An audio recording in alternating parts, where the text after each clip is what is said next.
وعلیکم ورحمۃ اللہ وبرکاتہ۔ محترم سامعین و ناظرین، اس سے پہلے روزے کے تعلق سے کچھ اہم مسائل آپ کو بتائے گئے۔ آج بھی چند ایسے مسائل جن کا جاننا بہت ضروری ہے۔ ایک ایسا شخص جس نے روزے کی نیت کی، سحری بھی کھایا اور سحری کھانے کے بعد منہ میں پان رکھ کر کے سو گیا اور اسی حالت میں صبح ہو گئی، تو اس شخص کا روزہ نہیں ہوا، کیونکہ پان کے اجزاء کچھ نہ کچھ اس کے پیٹ میں چلے گئے ہوں گے، جس کی وجہ سے اس کا روزہ ٹوٹ گیا۔ اسی طریقے سے ایک ایسا روزہ دار ہے جس کو جبرن کوئی آدمی کھلا پلا دیا، زبردستی، تو زبردستی بھی کھانے پینے سے روزہ ٹوٹ جائے گا۔ ہاں، البتہ اس پر قضا تو واجب ہے، کفارہ نہیں۔ اسی طریقے سے روزے کے حالت میں سین، خوشبو، سونگھنے سے روزہ نہیں ٹوٹتا۔ البتہ اگر کوئی آدمی بالقصد لوبان یا اسی طریقے سے اگربتی یا کوئی بھی چیز جس کی خوشبو سونگھی جائے زبردستی اور وہ اس کو کھینچے اور اس کا اثر حلق تک پہنچ جائے، سانس کے ذریعے سے دماغ تک پہنچ جائے، تو اس شخص کا روزہ فاسد ہو جائے گا دماغ میں پہنچنے کی وجہ سے۔ صرف خوشبو سونگھنے سے روزہ نہیں ٹوٹتا ہے، لیکن اگر کوئی آدمی زبردستی اور جان بوجھ کر کے ایسا کرتا ہے تو اس شخص کا روزہ ٹوٹ جائے گا۔ روزے کی حالت میں دانت کا نکلوانا، عام طور پر جب دانت نکالا جاتا ہے تو مسوروں سے بہت خون آتا ہے اور یہ ڈر رہتا ہے کہ یہ خون حلق سے نیچے اتر جائے،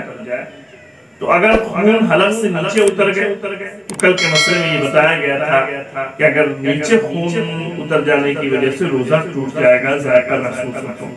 تو اس میں یہ ڈر رہتا ہے کہ خون چلا جائے گا، جس کی مقدار بھی بہت زیادہ ہوتی، تو اس سے پرہیز کرنی چاہیے۔ صرف دانت کے نکلنے کی وجہ سے روزہ نہیں ٹوٹے گا، خون کے اندر چلے جانے کی وجہ سے روزہ ٹوٹ جاتا ہے، اس لیے بحالت روزہ اس سے پرہیز کریں۔ روزہ کی حالت میں بھاپ لینا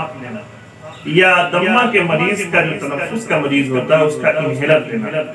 تو اس سلسلے میں الگ الگ رائے ہے، لیکن انہیلر لینا